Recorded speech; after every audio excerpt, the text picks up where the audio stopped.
My admiration for the chair and the work that she has done and the staff has done. Thank you very much. And I might say that the ranking member who is speaking on this bill is a dear friend of mine, and very frankly, a gentleman who has added real quality to this institution and real collegiality to this institution. I want you to know, Mr. Simpson, how much I appreciate your service in the House of Representatives. You're my friend and a great member of the Congress. Mr. Chairman, the amendment that I've offered is a result of my sponsorship of the Help America Vote Act, and in which I created a program that we called the Help America Vote Act.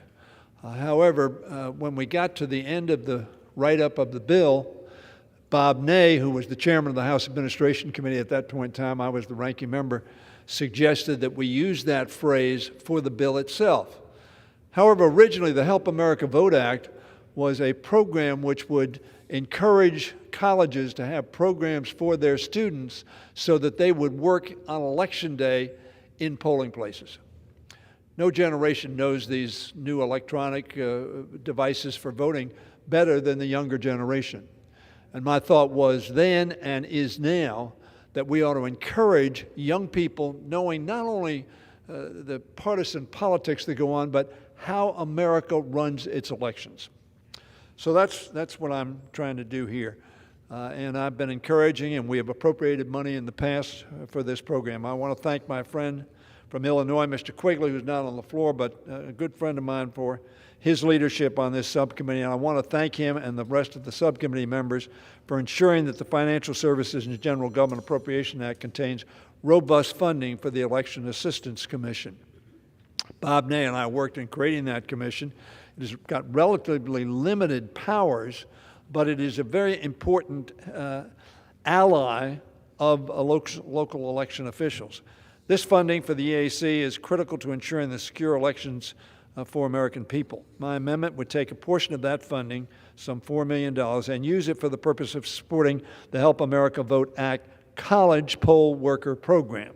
This program has been a top priority for me for 2 decades. At a time when our elections are under stress for record turnout, the deployment of new technologies, and the realities of the pandemic, we need to recruit more young Americans to volunteer as nonpartisan poll workers. I think any of us who go to the polls, and of course all of us in this room go to polls on a regular basis, we see an aging coterie of poll workers. And this would add, I think, a real component to the volunteers that are available to our local election boards. I know my election board is got a tough time recruiting sometimes. It's you're there 14, 15-hour days, day, and it's not necessarily the most glamorous job in the world. Traditionally, many poll workers in this country are older Americans. We continue to benefit from their experience and expertise, of course. They have much to teach younger Americans about how best to staff polling places and oversee ballot counting. But with COVID-19, many have taken a step back and are looking to train the next generation in these skills. The HAVA College Worker Program is a critical tool, in my view, in helping communities bring more young Americans into this public service. And very frankly, I expect them to go to their dorm or their neighborhood with their peers and say, hey, I'm going to work the polls. You ought to come down and see me. That would be a way to encourage younger people to get out and vote. As poll workers, young Americans will bring their energy, their enthusiasm, and technology know-how to help our elections run smoothly. It will also instill a love of democracy and of voting in a new generation of Americans who will see firsthand. And I'm a big proponent of in-person voting. I'm a big proponent of mail ballot as well, but I think going to the polls, seeing others there, seeing them exercise their democratic franchise is an exciting and frankly, enriching experience. Last year, I met with the presidents of colleges throughout the University of Maryland system and worked with them to encourage students to sign up as poll workers. and to have programs which may be either a half a credit or part of a democracy course or a history course or some sort of social studies course, saying this is how we technically run elections. Not partisan, this is how we just do it technically. How Mike Simpson, Steny Hoyer, Rosa DeLauro actually vote on Election Day.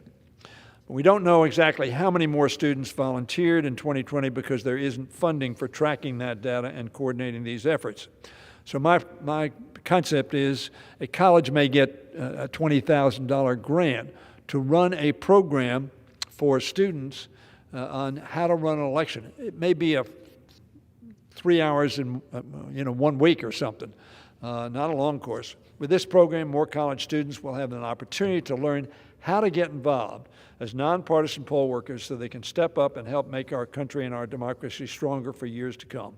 And I want to thank Mr. Quigley, Chair DeLauro, and Ranking Member Simpson for their help in this effort, and I yield back the balance of my time. The gentlelady from Connecticut reserves. Gentleman from